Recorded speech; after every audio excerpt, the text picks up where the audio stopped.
We are Lagos Talks 91.3. Let's talk. My name is Adu, and of course, as always, I am with the Guru in the building. But before then, that was Sonny Okosu on Which Way Nigeria. Good way to start the show today.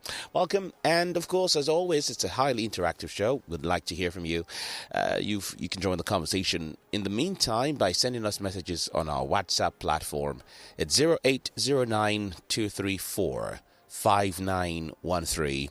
You can also join us by using our Facebook and Instagram platforms. It's Lagos Talks 913. Later on, we'll give you more numbers to call and give your thoughts on all the subjects that we're discussing with on today. Well, without further ado, let me bring to the microphone the man with the robust historical perspective, as well as the indefatigable youth leader of our times, none other than Mr. Godwin Etakibuebu, also known as the Guru.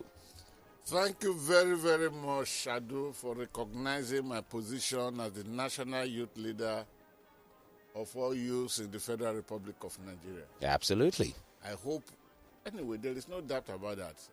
All youths in Nigeria have accepted my leadership, and I'm grateful because you advocated it, you keep it on. Very good of you. Thank you very much. Once again, Adu. And by the way, how was your weekend? My weekend was fabulous. I met someone actually yesterday who listens to the show, and the person just kept going on and on about, the Guru, that man, he knows a lot. And he doesn't know that I don't know anything. So I just, I took the compliment on your behalf. So Thank you very much. I would communicate the compliments to you later on. I hope this compliment will not be coming with traditional kola nut. No, it is not going to come with that. All right. Lagos Talks 91.3 FM. Adu and the Guru, you are welcome. We are starting off late, about 12 minutes. But like pilots flying Europe, Nigeria would always tell you that we are departing late, we are 20 minutes, we are 30 minutes late, due to loading of luggages, because Nigeria can really load luggages. And they will end by telling you, no, nothing to worry about because we will make up for the time. Meaning the speed will be increased a little. We are 12 minutes late, but don't worry, nothing to worry about. We will make up for the 12 minutes. And all quartets will be uploaded into your ears, and you can now download them through your heart for your consumption. So once again, you are welcome, listeners all over the world. The historical perspective is where we are starting from, of course. It is very, very necessary. The historical perspective today is quite very, very interesting because it tells us about the probable most educated man on earth today. You may want to know. The most educated man. He has 5 PhDs.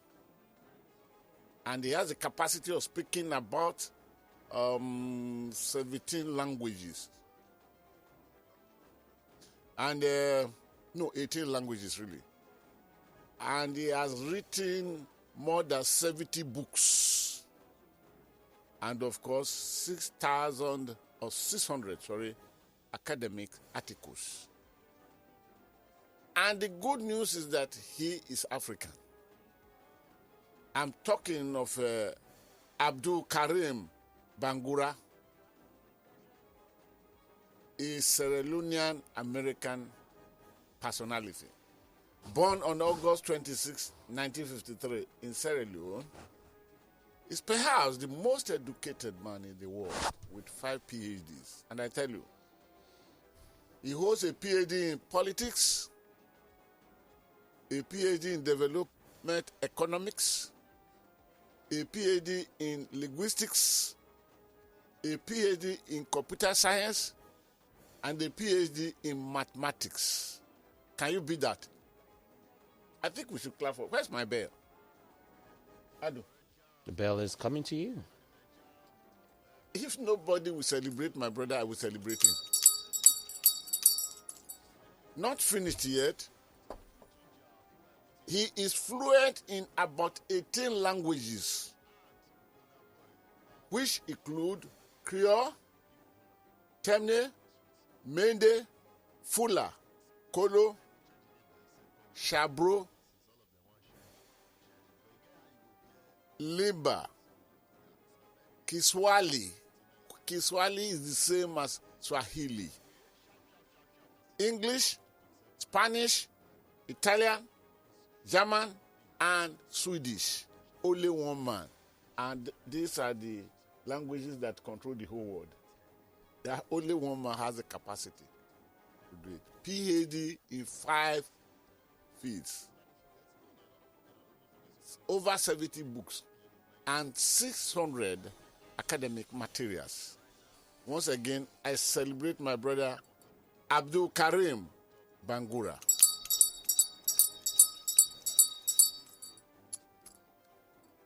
And what we know about this guy is that he's young enough. He's just, today he's just 67 years old.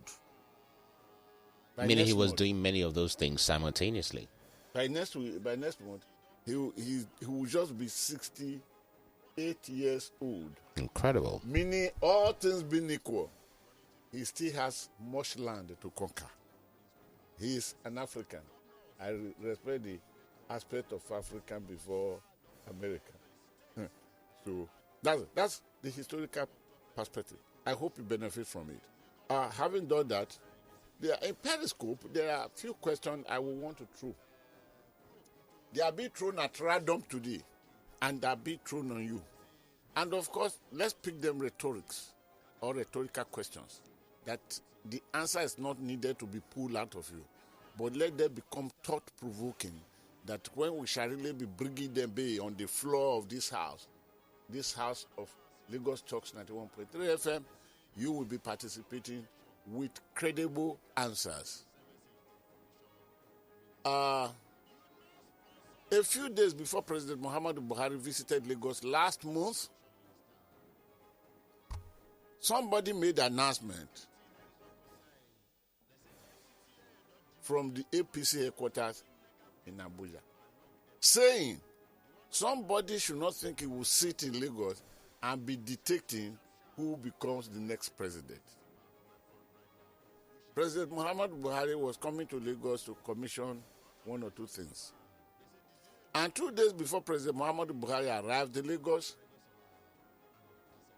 Asiwaju Bola Ahmed Tinubu had traveled out of Lagos. And on the day, Thursday, that President Muhammadu Buhari arrived in Lagos, a statement was issued from the presidency that first statement that somebody could not be sitting down in Lagos and think he could dictate who will take the presidency or which zone should produce the presidency. The statement from the presidency now clarify that, please take note that statement was not being directed to Asiwaju Bola Ahmed Tinubu. Having heard this, what is your thought? With 2023 swing, Ahmed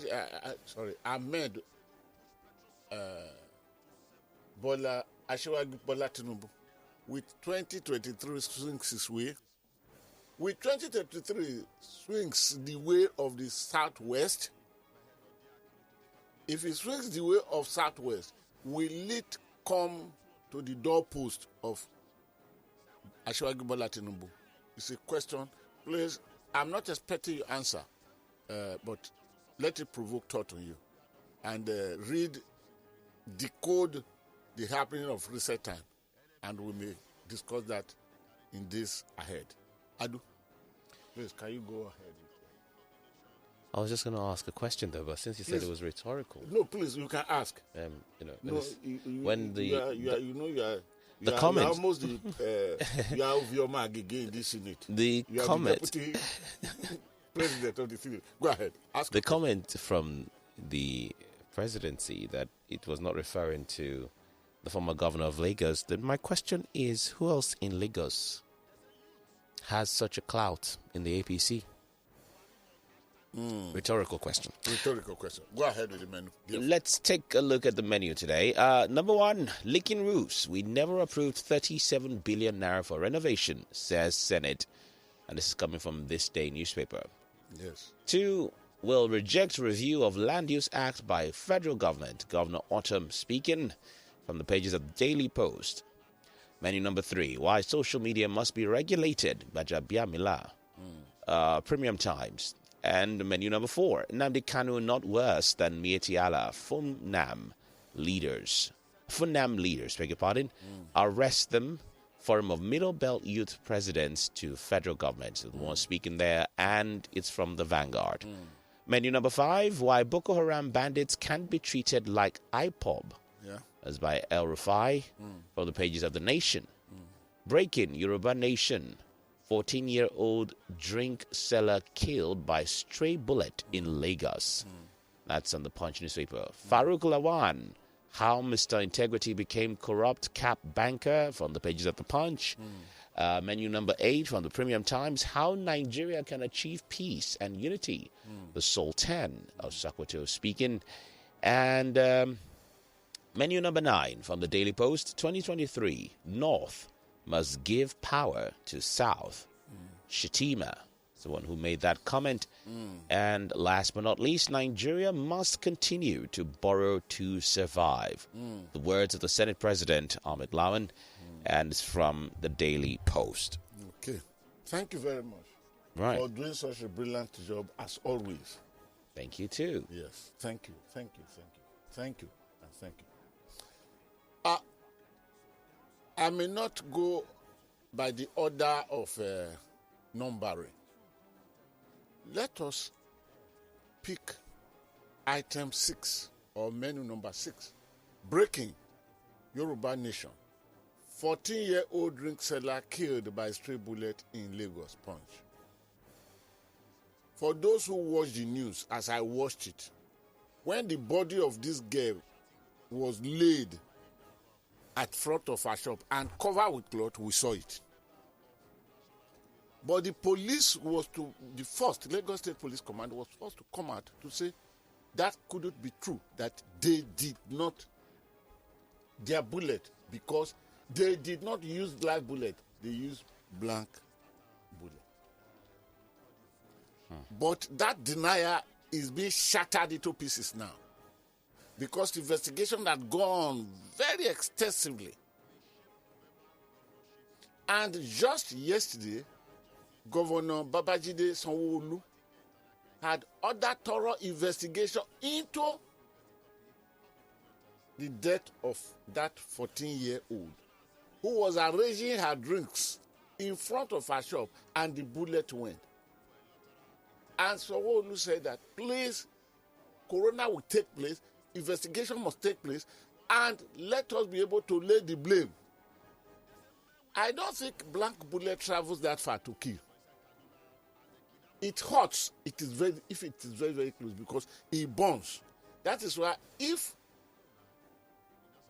the radius of the shooting, I'm talking of black bullet now, is less than 20 meters. Is it 20 meters? Yes. Or 10. The impact on the body could lead to death. But not the distance. It doesn't travel distance. So it brings me to the question that on October 20th, 2020, the army said we use blank bullets. We did not go there with live bullets. Then, a few days later, there was an amendment.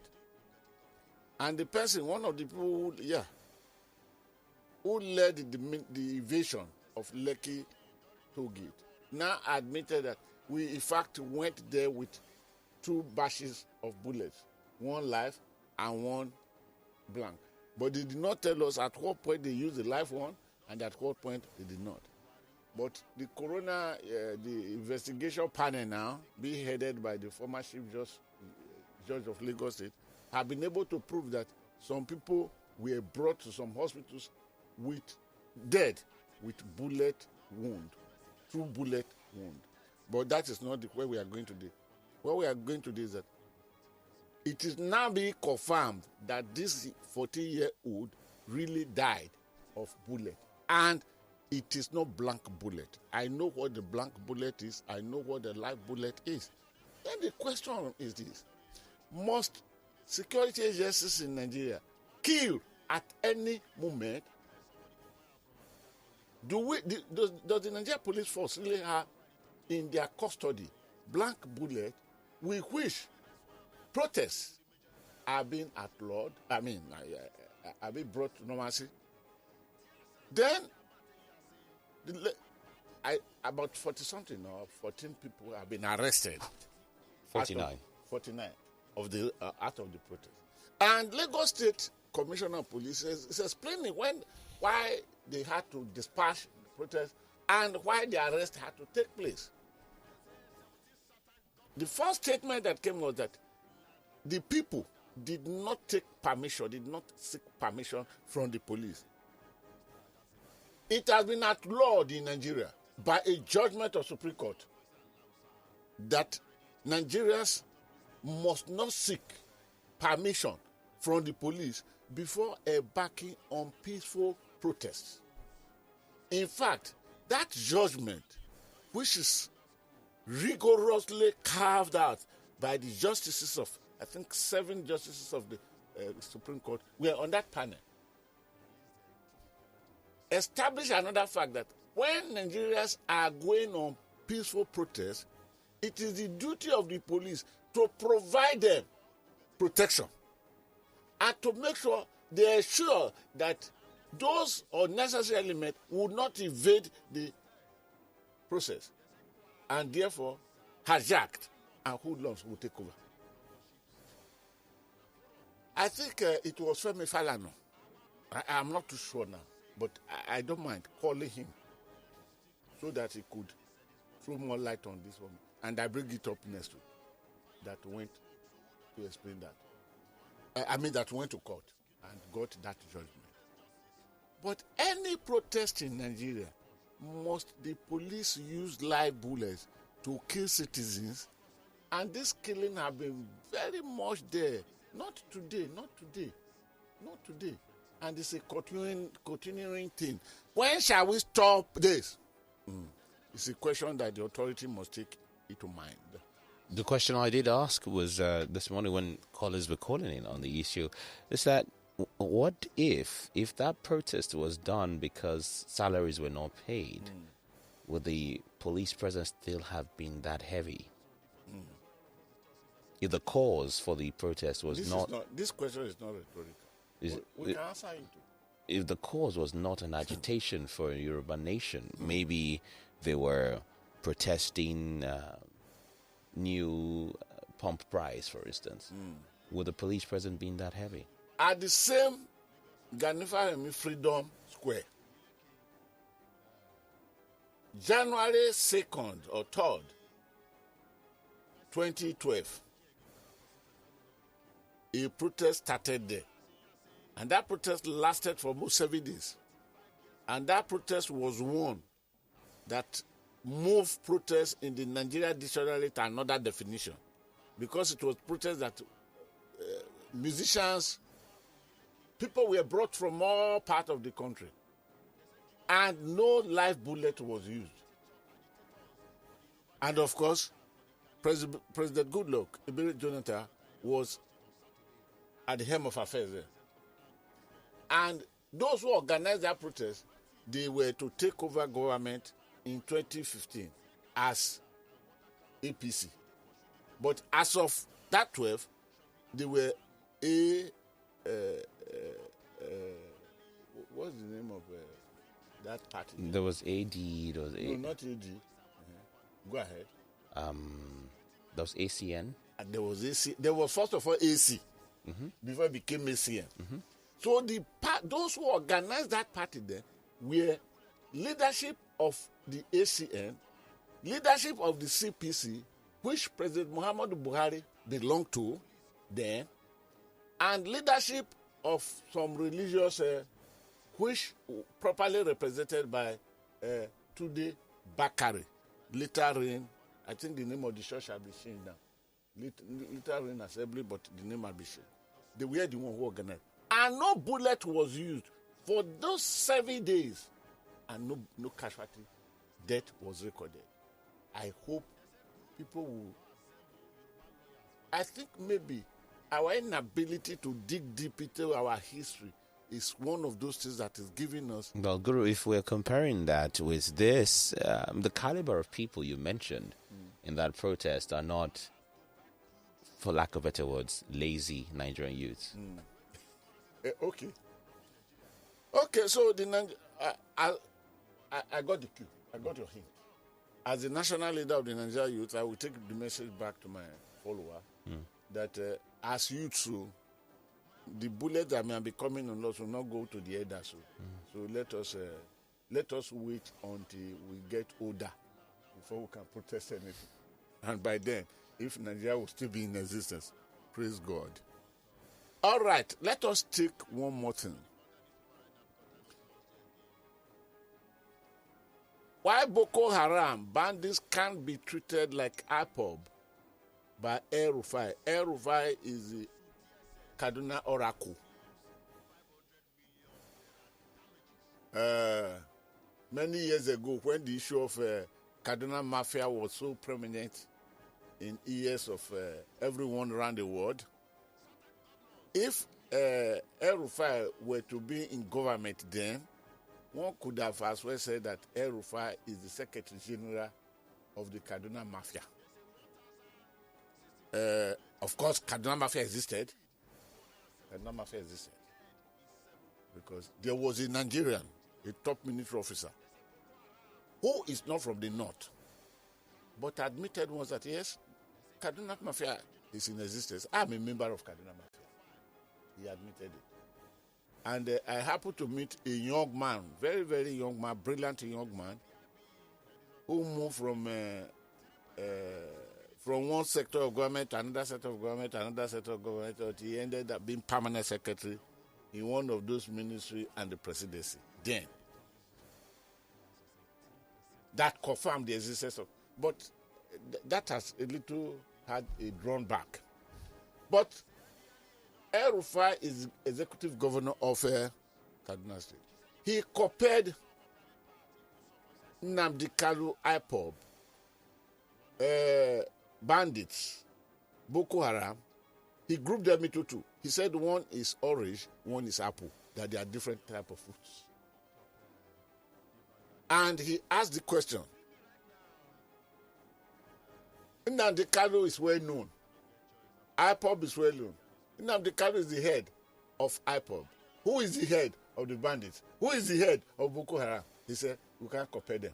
So therefore, the treatment that you go to Nnamdi Kanu cannot be the same treatment expected to go for bandits and for Boko Haram.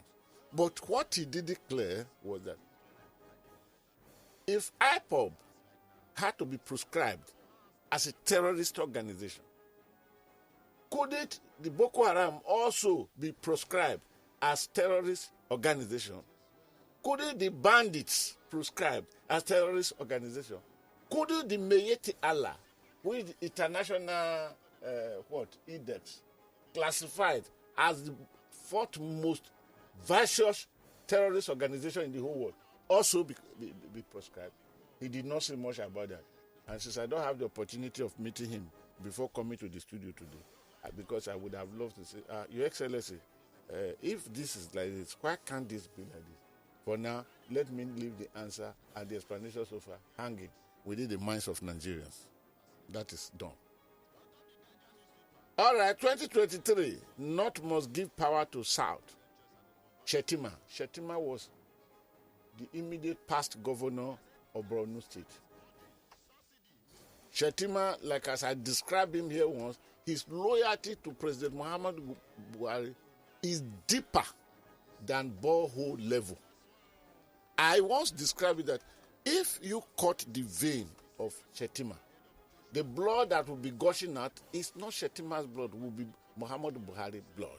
They were so close and he's so dedicated. But very recently, he became so frustrated and asked the president, he said, you secure us or you cannot secure us. He tells you about the frustration of the man, that that moment, he forgot the loyalty and everything because of events that are happening in his home state.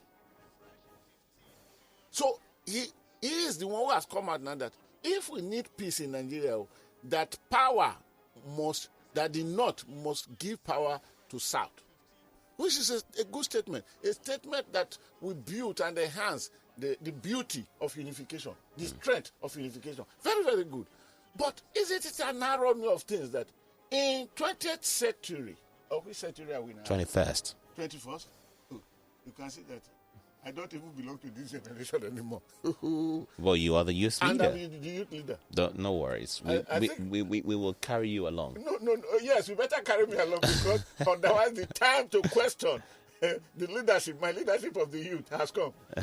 In this 21st century, that in Nigeria will be pleading with a section of Nigeria that let power go to this Another section. section.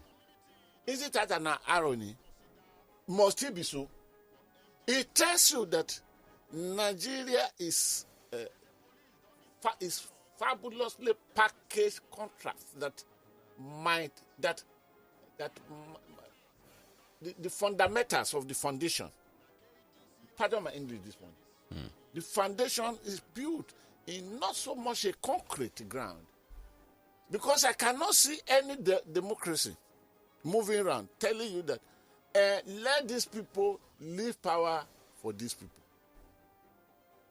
And it is a well-established fact today that until now, and maybe from now, unless the North collaborates, it will be difficult for any section of Southern Nigeria to get power. And that is exactly as good, as useful as the statements are, but they become instruments of interrogating the narration or the trajectory of what is called Nigeria further. And let us keep this interrogation on, because North must give power. It was not too far from what Umaru Diko, the kidnapped man from London that eventually did not arrive here in the crate, told MK Abiola. He said the presidency of Nigeria is not for sale. He said until did not accept, there's no way a Southerner can take power.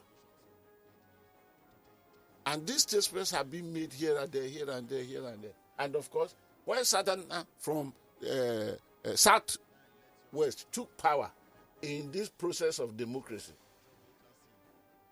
it was given to the Southwest to bring comfort and succor to what Abiola suffered and the denier.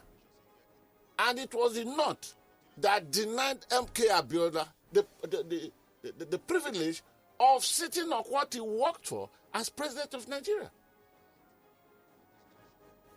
So when the North decided that, okay, let this thing go to the Southwest, because they suffered, their son worked hard and suffered and died. So what do? The North did not only assign the presidency to Southwest, did not pick the candidate that will sit as president from the Southwest. Obasanjo was handpicked by the North. These are realities on ground. Obasanjo was handpicked by the North. Either the North that is not Fulani or the North that is Fulani outside together, it was handpicked by the North. President Ibrahim Babangida played a very great role. When he became the leader of handpicking, which was why Obasanjo now fulfilled his creature in Ecclesiastes, that he came direct from prison to ascend the throne. So Obasanjo was brought from prison straight away. And Abubakar Abdulsalam Abubakar brought out a gazette that wipe off the era of Obasanjo going to jail, they found guilty. So this is the revelation. Shetima, you spoke well. May God bless you. But must it be so? Okay. And then the government, current presidency, before you go to the next menu, a story on the menu, a couple of weeks back was on a vehement defense against the concept of nepotism within this government, saying that in the cabinet we have people from the southeast, the south, etc., to show the diversity that has been accommodated in this administration. Okay. My answer to that is that those carrying out that defense should go back to the dictionary. They should not go to ordinary dictionary. They should go to the oracle. The oracle today is Google. To know the meaning of nepotism and come down to analyze the issues and see if the present government is a government of nepotism for nepotism by nepotism. Before they embark on that irredeemable journey. May God bless them again. Now, menu number 1 says, time is running. Is it?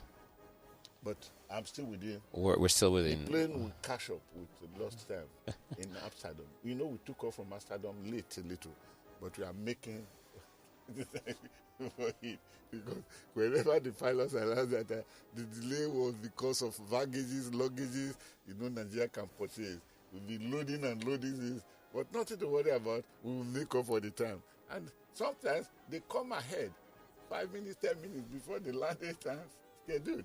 So I think that is what we are doing now. I don't think we are doing good. We are doing good. Absolutely. We are doing excellently good. Let me put it so. Menu number 1, Leaky Roofs. We never approved 37 billion for renovation, says Senate. And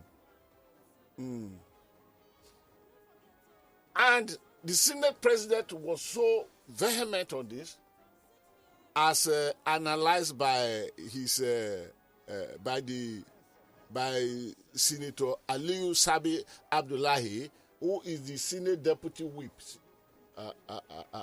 made known. And this argument or this denial that came ferociously from an injured heart, wounded heart, was brought under point of orders number 14 and 15 of the Senate rules. And Senator Aliyu Sabi Abdullahi was referring to a comment that had gone on television station, one of the television stations, let me not mention it. And what the television station did that day was to show the leakage as there was that rain of that day. As the whole of the National Assembly, water was falling down. I almost thought that we were back to the days of Noah. And that first rainfall in the world. Don't forget that. The days of Noah. That rain with which God wiped out that first generation living animals, human beings, was the first rain ever to be seen by human beings. Which was why Noah was being mocked. When they got there, he was building and like, what is the, oh boy, what will be this? Oh? He said, God's anger is coming, oh. There will be rain, oh, and we need this one to survive. Some of them asking, oh boy, Noah, are you sure you never kolo? What is rain? Have you ever seen something like that before? Because prior to that, God will lubricate the ground from underneath whatever they planted. And don't forget, in Garden of Eden, where God created the Garden of Eden, God deliberately created 4 rivers to lubricate the garden. And one of those 4 rivers, not the river Euphrates, one of those 4 rivers was loaded with pure gold. And that is why we have evidence.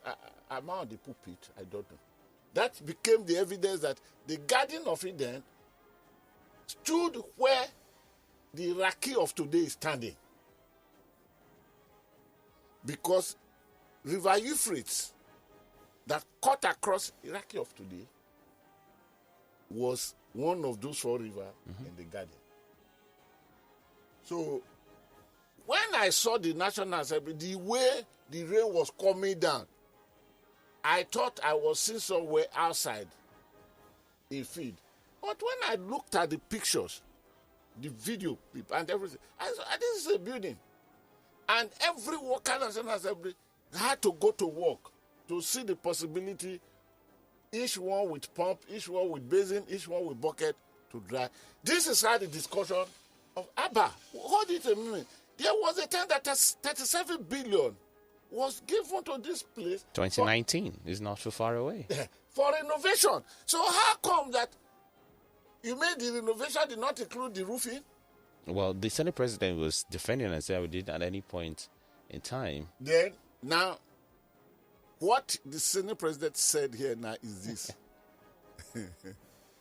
Leaky Roofs, we never approved 37 billion for renovation, says Senate president. The Senate president was merely playing with being economical with words. Nobody said the Senate president or the Senate approved this money for the renovation. Ab initio. It was the president. It wasn't an issue.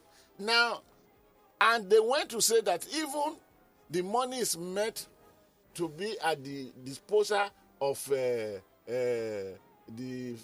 Abuja. Yes, it's supposed to be under the FCT. Yeah, who owned the property.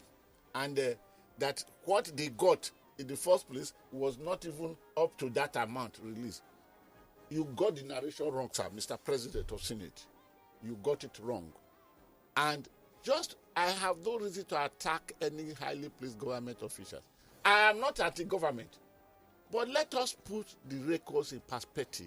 Let us straighten the record for the benefits of future generations so that they will know what happened in Nigeria. So let me abandon this. Let me go down and read every word the president of the Senate said then.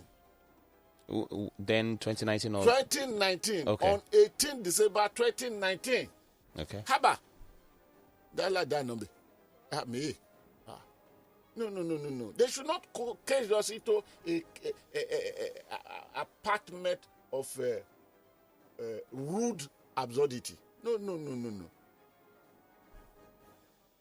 The headline for that day reporting in December 18, 2019 from all the national newspapers, President Buhari approves 37 billion for National Assembly renovation. He did not say National Assembly approve.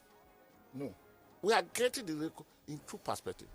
The National Assembly complex will receive a first lift as President Muhammadu Buhari has approved 37 billion for that purpose.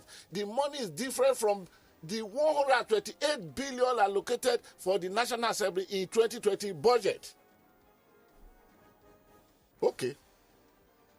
Senate President Ahmad Lawa defended the renovation fund. We're now going to his own quarter, stating that the National Assembly building hasn't been renovated for 20 years. According to him, when the 9th National Assembly resumed, it was discovered that some parts of the property had become dilapidated. And where are those parts of the building he mentioned? Why amount wasn't included in the National Assembly budget? The amount was included in the 2020 budget of the Federal Capital Development Administration. The reason, according to Lawa, is that the National Assembly building is a national asset that belongs to the FCDE. Okay. Before the approval of the 37 billion, the leaders of the Senate and the House of Representatives met with President Buhari to inform him of their findings on the poor state of infrastructure in the National Assembly. All right. Senate President Ahmad Lawa, this is his statement. I want to read it out now to put the history in perspective so that future generations will know exactly what happened at the time.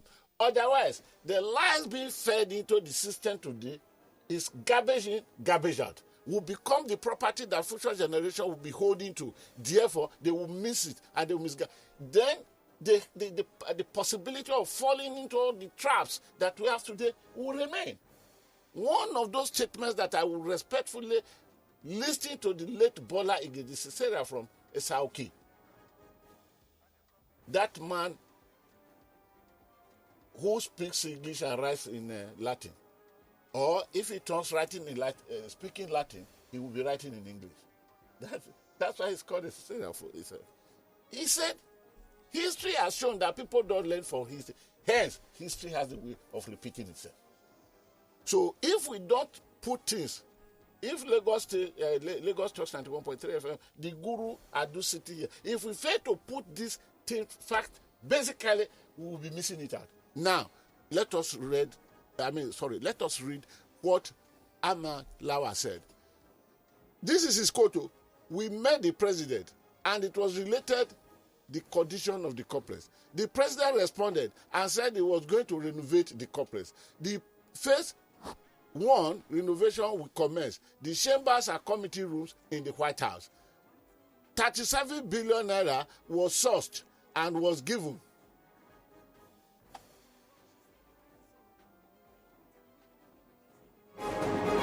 Was sourced and was given. That is 37 billion was sourced and was given. It was put under the FCT, not National Assembly. All we required is to have the complex renovated. These are statements of Ahmed Lawa. When we are through with phase 1, we will go to phase 2. It is not under the control of the National Assembly. The complex is a national asset and is for the FCDA to take care. Oga Ahmed Lawal Ahmed said. Now, where in this statement did he state that we approve money? But today, in order to twist the bend to become a straight road, the abracadabra of Nigeria politics, they are now telling us at no time did we approve. Nobody said we approved. Well, that's not a lie because they did not approve. It was not them that approved But it. nobody said we approved. The question is, was the repairs done? And at that time, I remember I sat on analysis of this matter here and won national television. And we now brought the budget of education ministry, the budget of health. And then we say, if all this will go for renovation, not direct, not construction, how much was the construction figure of the National Assembly when it was constructed? And we brought it out. We went into the archives and we brought it out and announced the total money. So they are misleading us. Okay. Either it's 2 billion you got, either 3 billion you. Renovation should have even started from the top, roofing. The rain that fell that day, is it not a national disgrace to those that will be looking at it all over the world? It is. So let us not waste too much time on this. What other thing can I touch before? Because our knowledge drop box is waiting. Adu is waiting. We haven't touched menu number 4. And, well, the comments from the Sultan. Okay. Number 4, Nnamdi Kanu not worse than Miyetti Allah. Fulham leaders arrest them. Forum of Middle Belt Youth President. In our analysis now, when I was analyzing the orange apple scenario contrasting of the Kaduna Oracle, I think I touched something like that. Because what this youth Forum of Middle Belt Youth President, but let me put it quickly on record. Let me get there before I put it on record. Because I always want to have all my things on record. The president of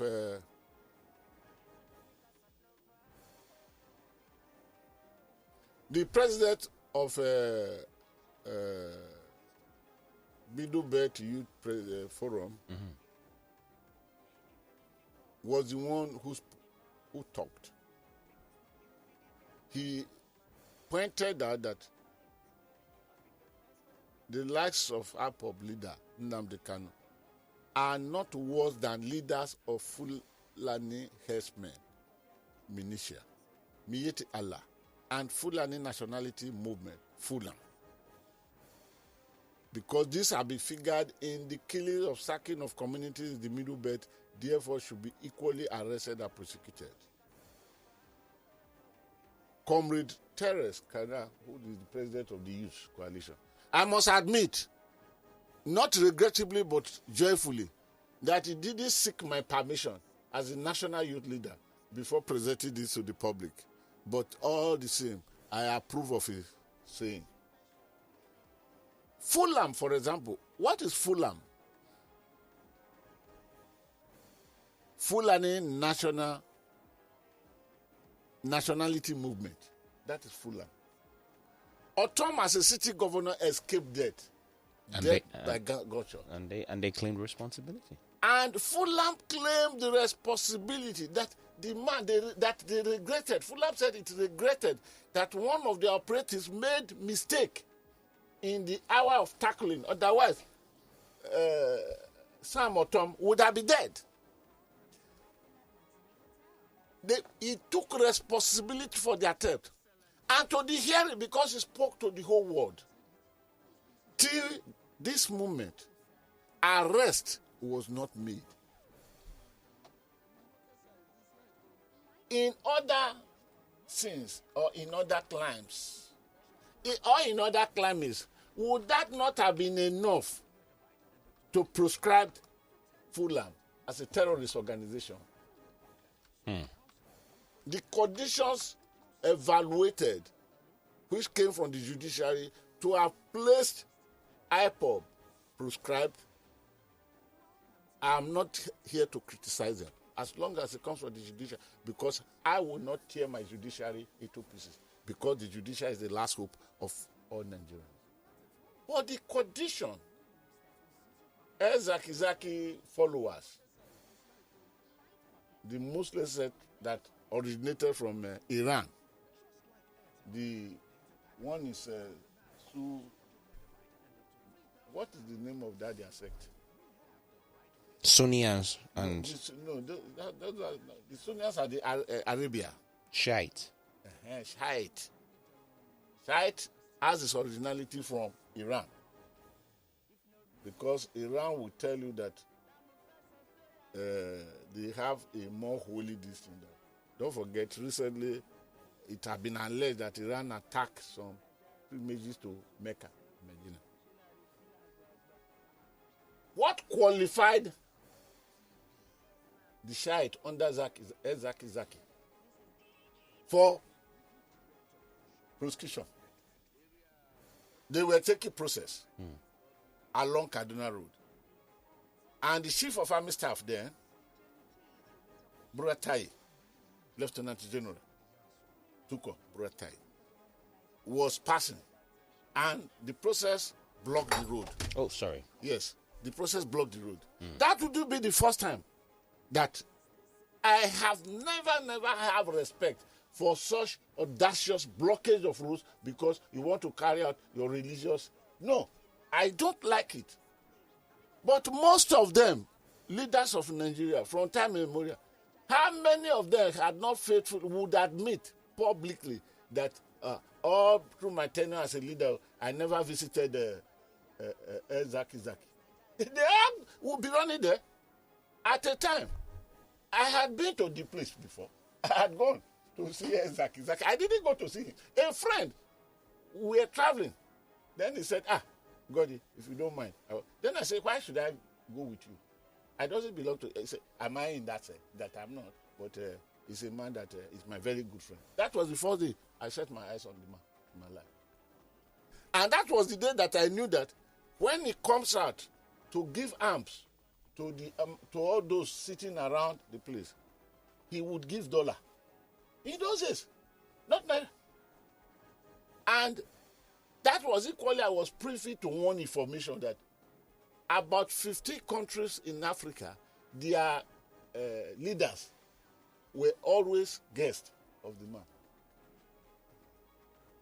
So I hate that process, that you are processing for your religion, this you block road. But then the chief of army staff now turned the same thing that he has been witnessing for over 20 years of his life or 30 years of his life, that they block the road, that they want to assassinate him. Then, of course, the military went out to do what they are trained of, what they know how to do best, to kill, to maim, and to loot. After all, in those days, looting was associated with some of them. Now, And we were told that about 300 Nigerians, forget that they are shared, forget that they are Sunnis, but they are Nigerians. We are gone down. And Kaduna State government now took over. Mass burial. And so if traffic, we are blocked on traffic, the next thing is kill all the people that were involved. Then what qualify that Shiite movement to be proscribed? That does not qualify Fulham in the statement of admitting that yes. Let me even read their statement so that Please, just to refresh in the memory. Help me. God bless you. The statement entitled Why We Attacked Autumn reads, and I quote, "Our attention has been drawn to media reports today speculating about who attacked the governor of Benue State, Samuel Autumn. Yes, we did it. Yes, the Fulani, we did it, eh? Yes. Read that portion again. Yes, we did it. God bless you. The Fulani Nationality Movement, FUNAM, carried out the attack. We have genuine reasons. We acted on behalf of millions of Fulani people in 15 countries. It is a case of vengeance against an infidel who has used his time and money deployed in destroying the Fulani values and inheritance. Our courageous fighters carried out this historic attack to send a great message to Autumn and his collaborators. Wherever you are, once you are against Fulani long-term interest, we shall get you down." Hold it there first. Wherever you are.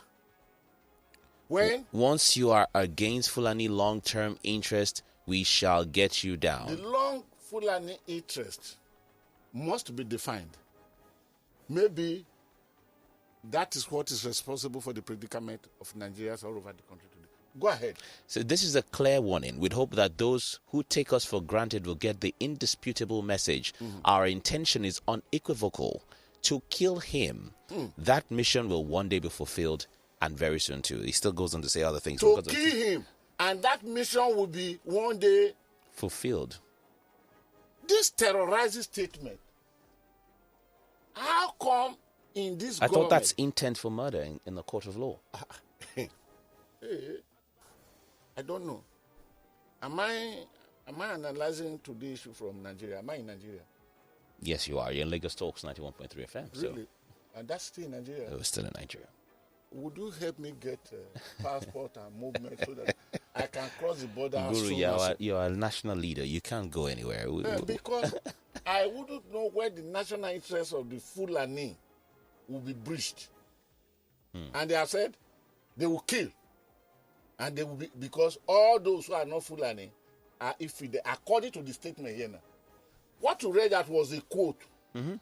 From the statement they put out. Okay, I think let me read the rest case on that.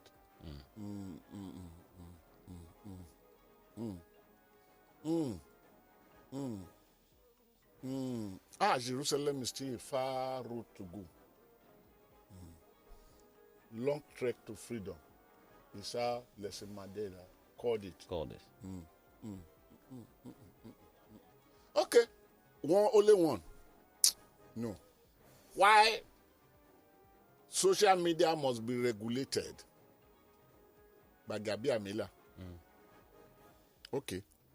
Let me read 2 words and let us see if those words are not tantamount to betrayal, meaning betrayal of elected by electors and elected turning back to betray the electors. May God help Nigeria. It is something we need to do because we have a responsibility to protect every single citizen in this country. And that is what we do, Mr. Gbajabiamila said. Gbajabiamila, the Speaker of the House of Representatives, Femi Gbajabiamila, has said social media must be regulated to prevent its evil. I will read another thing. He said the National Assembly had been considering regulating social media for a long time, but that it was reluctant due to outcries of Nigerians. While acknowledging the good of the platform, he noted that social media is the most potent weapon for good and evil. Mr. Gbajabiamila disclosed this on Sunday at the Mr. Speaker chat with young Nigerians, a channel district television. Now, let us see what he said again.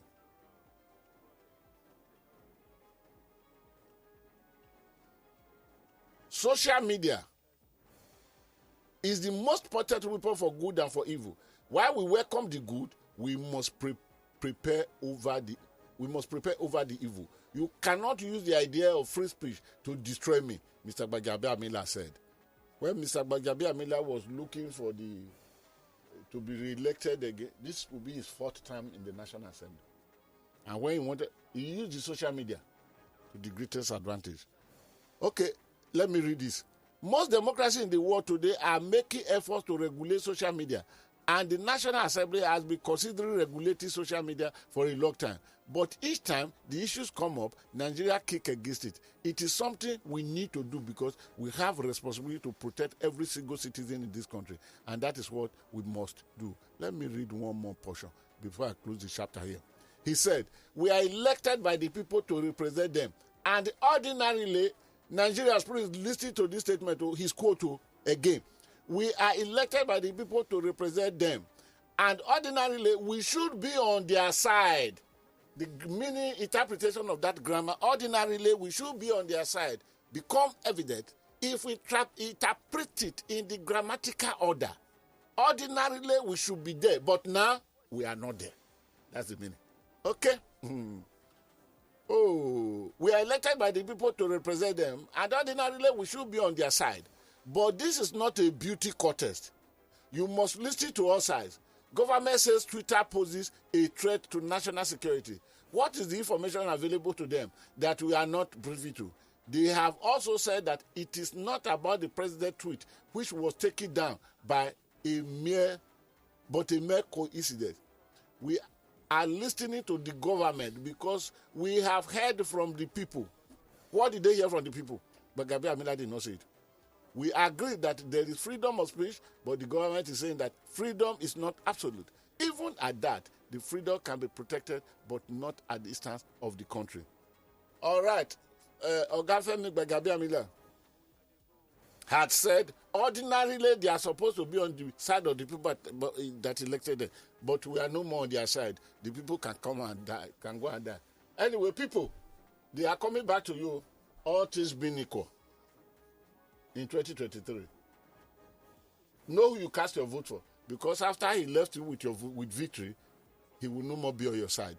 But Femi Gbajabiamila had admitted this. On this note. Oh, but we are on the people's side. Yes, we are on the people's side. We will take a few of our messages. So, now, on this note, I like Mike Modu. Start talking. Azikiwe, my son, give them grammar. So we'll start with our friends with a pen. This is from Osai Emmanuel. Says, good morning, Godwin The Guru. It says, please help me tell Mr. Sanwo-Olu to just forget about it. The committee is setting up concerning the 14-year-old girl that was killed during the rally. I want to ask the governor about the results of the panel that was set up to investigate the NSAS saga and how he wants to set up another, he calls a jiggery pokery, subterfuge, swag, autoferous, false deceptive committee. Wow, lots of strong words there. And it will come out and tell us police were never present at Oduduwa National Rally. Abi, we are watching the youth, so we are watching the youths are, that's kind of muddied up. But no, he wants to tell you that they are under the Guru, who is the national youth leader. Oh, okay. One more from the WhatsApp before we go back to the phone lines. This is Chike from Akute. He says, good morning, Godwin The Guru. I'm really surprised Minister Lai hasn't been invited by EFCC. Is he above the law? Also, the clampdown on secession agitators will only fuel more unrest. What happened to dialogue? A life has been cut short because of the government's anti-people.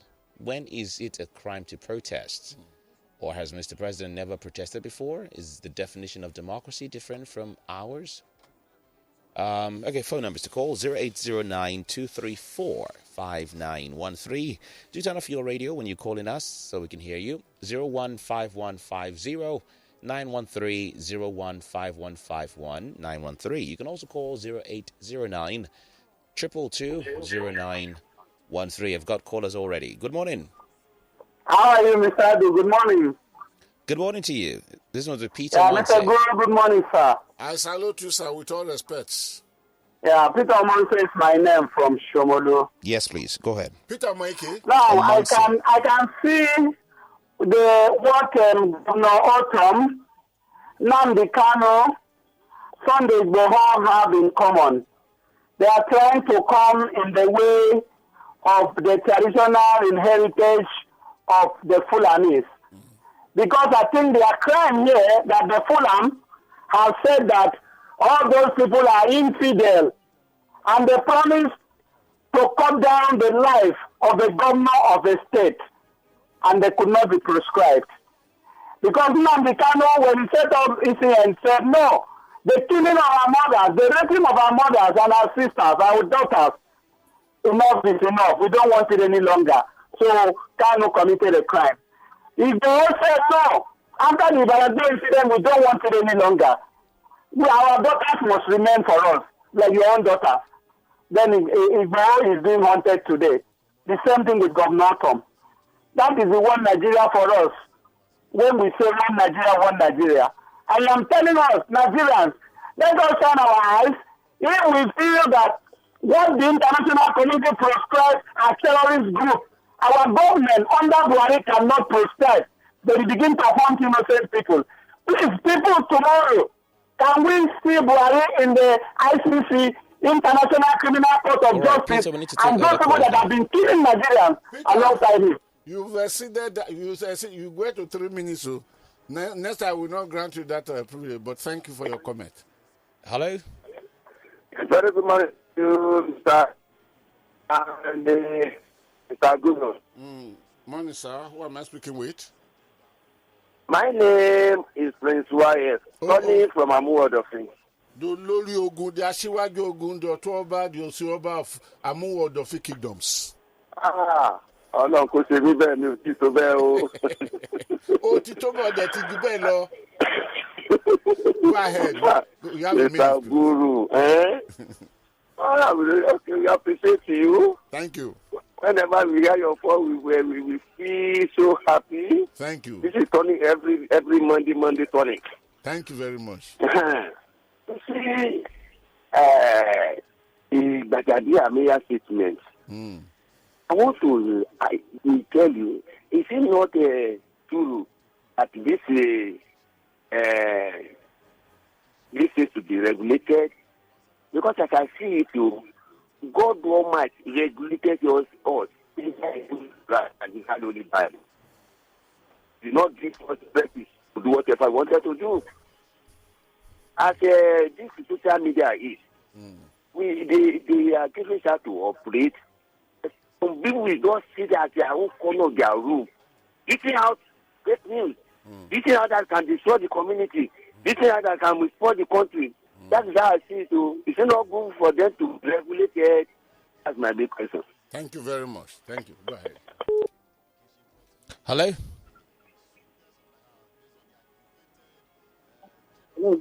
Hello? Hello, good morning. Yes, good morning. How are you? Yeah, good morning, the Guru. Good morning, Lagos Talk. Thank you very, very much. Go ahead. You have a minute. All right, sir. Sir, I just want to complain about this NIN stuff. I'm sorry, I'm gonna go off the today's topic. I think I called you some time ago talking about this NIN. So they were like, I did this my NIN 2020, which is last year January. Up till now, and I have a gender issue on it.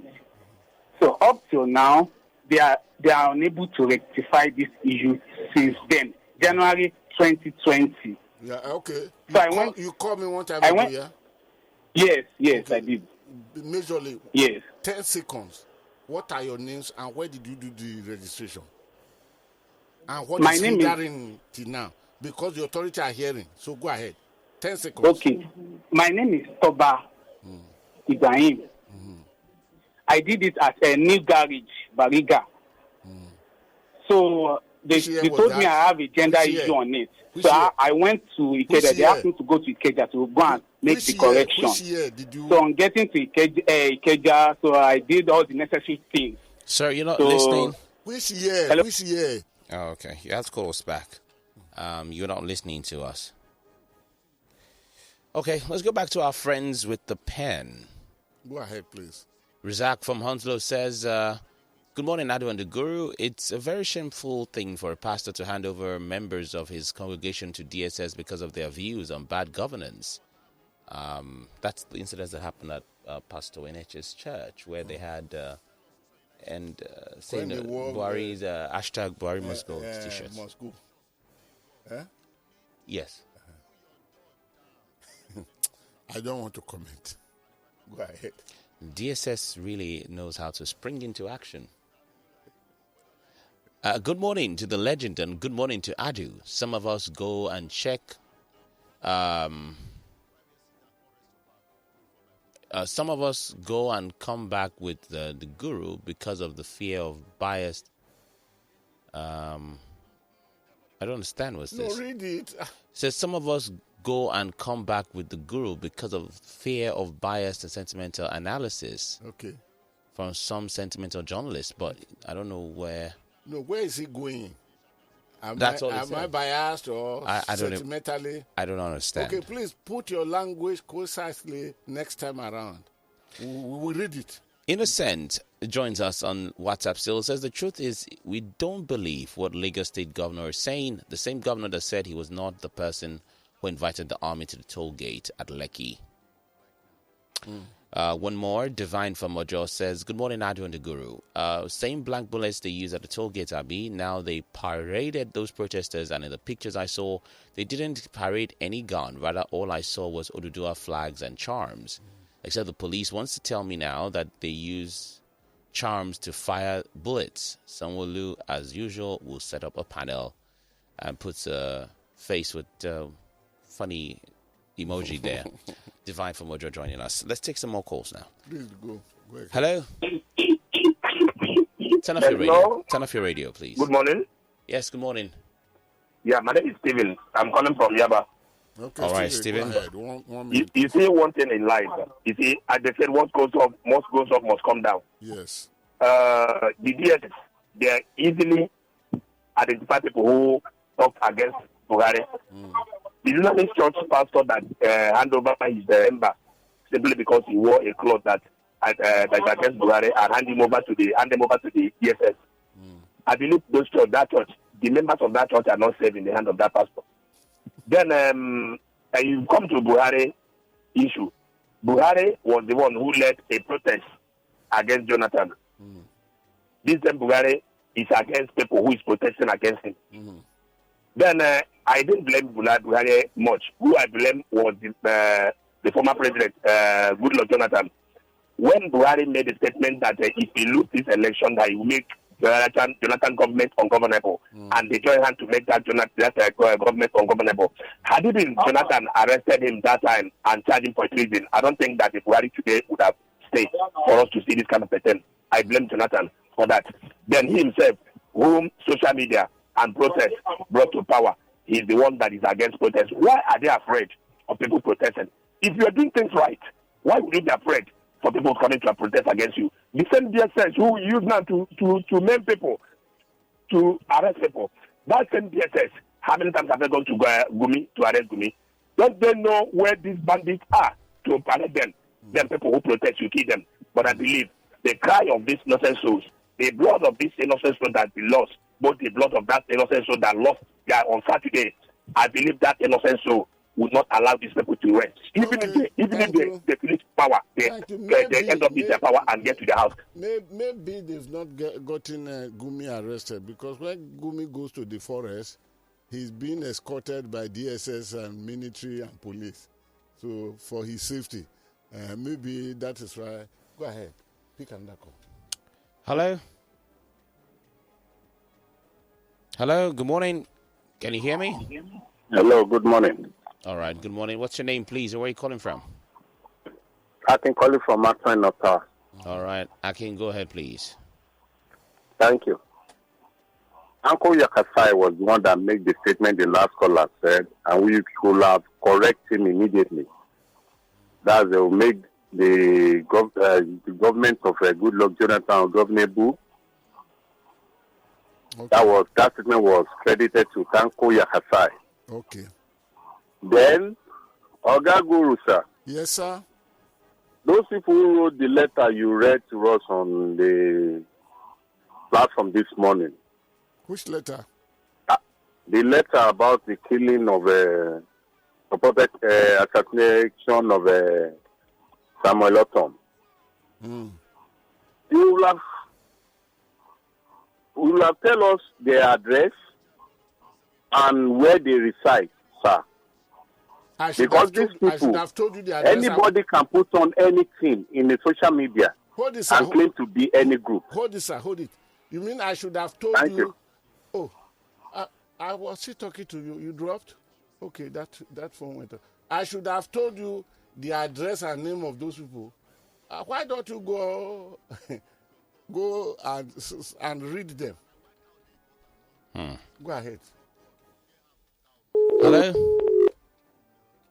Hello? Okay, please turn off your radio and call us back. One more before we get into the knowledge drop box, or a few more on WhatsApp. Peter from Bagua says, Nigeria is poor. The only option is to borrow. The Senate President has just expressed the ineptitude and lack of forward thinking of this government. Revenues from oil is low and there is no plan B. The government has always A lot of Nigerians do small-scale exports, but the government hasn't supported them in any way. Your export goods spends weeks on the road to the port. The government only inflicts you with fees while the port officials frustrate you with their sharp practices.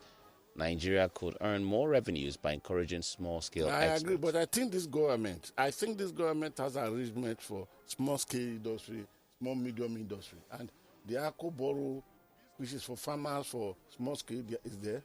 There are many other methods. No, let us be fair to this government. They've come with... It might not, for example, the Festus Keyamo, Minister of State in Labor, Productivity and Employment, the 100,000 he took off 1,000 each from each of the local government, making it for 774,000 people, which they will pay 2020. I was going to say $20 $20,000 for a month for 3 months. Was part of helping, except that economic wisdom will not count that money as investment, but as consumption. Because the 60,000 naira paid since October last year, just paid recently, could not help any person in this world to become something. Otherwise, the government has plans. Last but not least, before we go into the knowledge drop box, good morning, Godwin The Guru. My name is E.C. Kenneth. Regarding the killing of the 14-year-old girl, it clearly shows how valueless life is in Nigeria. This is what we see when elected tyrants give orders to their employed loyalists. Yeah, thank you very, very much. Can you swing the button so that we have our music to drop the knowledge drop box? We'll be right back shortly after this.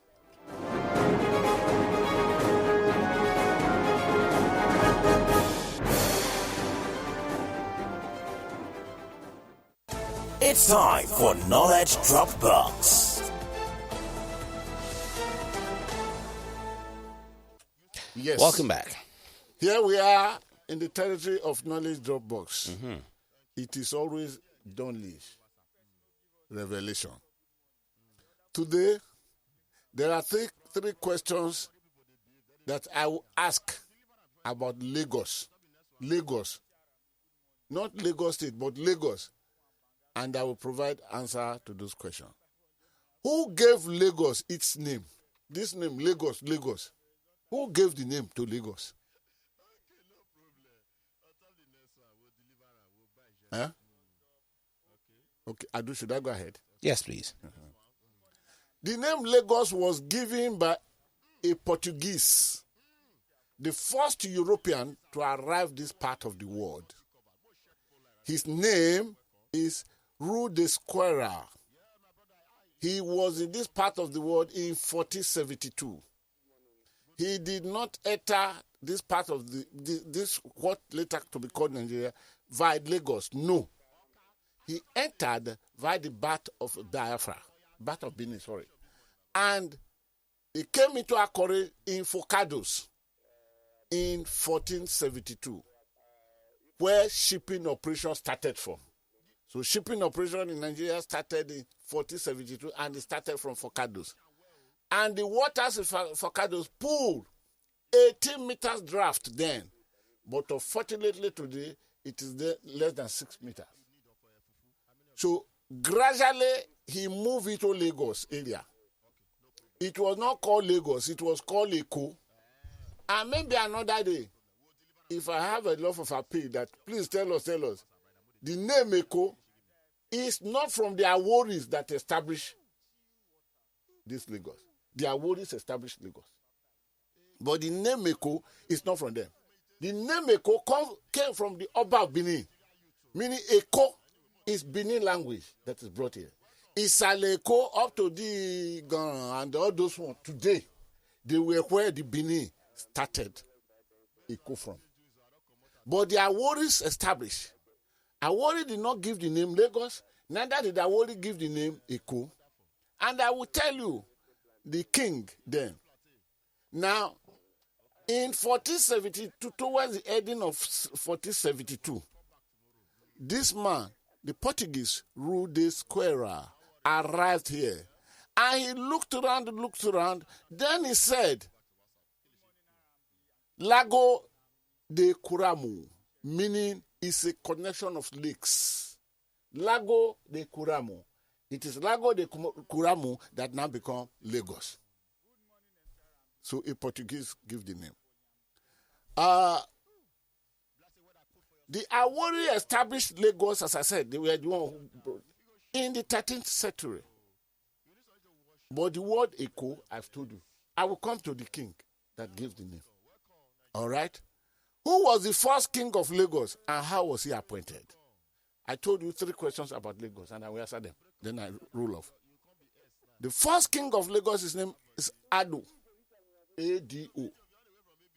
He was there 1630 to 1669.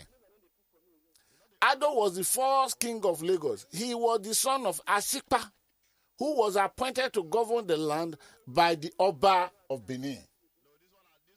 Because if the history of Lagos is properly documented, there's a contest somewhere between the Aworis and the Benin Great Kingdom. Don't forget, one other thing that the Benin Great Kingdom did, they stopped the movement of Otmadafodo into the ocean. But that's not the story for today. So, Ado was 1630 to 1669. Ado was the first king of Lagos. He was the son of Ashikpa, who was appointed to govern the land by the Oba of Benin. Then the last question we ask before we draw the curtain. In what year did Lagos become British? Did Lagos become British colony? It was in 1861. Lagos was bombarded by the British in 1851, and the battle raged. But by 1961, that is 10 years into the battle, Lagos was annexed on 6th of August 1861 and declared a colony on March 5th, 1862. This is Lagos. Story, history, coming from Lagos Talks. This is Lagos. History story, coming from Lagos Talks. From the knowledge drop box of the Guru. On that, I must sign off early enough today before Ify walks in. I put the picture, I established the picture I took with Ify here last week, Monday, on social media. If you will hear this later, Ify, please tell her, you should follow me on my Facebook. He will see the whole thing. Somebody said, wow, so if he's such a beautiful woman like this, then somebody say, wow, the Guru, thank you very, very much. Oh, now I can see the Ify face.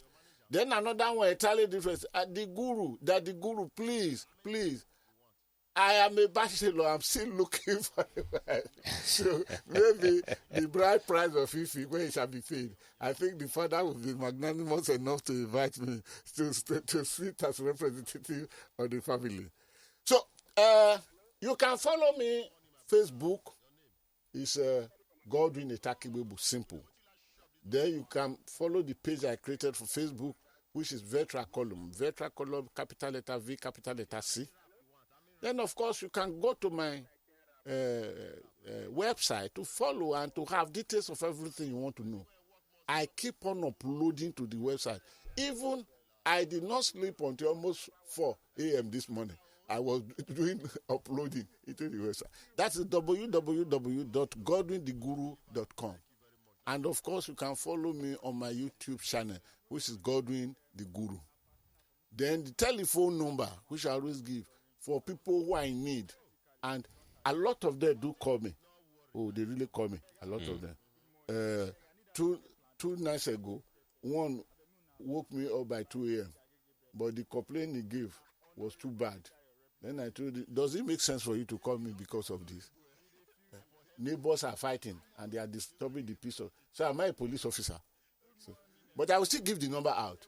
0906 887 0014. I repeat it. 0906 887 0014. But please use your discretion of wisdom whenever you think you want to call that number. Think over it again. Is what you want to call the number for really worth it? Because I'm always very, very busy. We are Lagos Talks 91.3. Let's talk.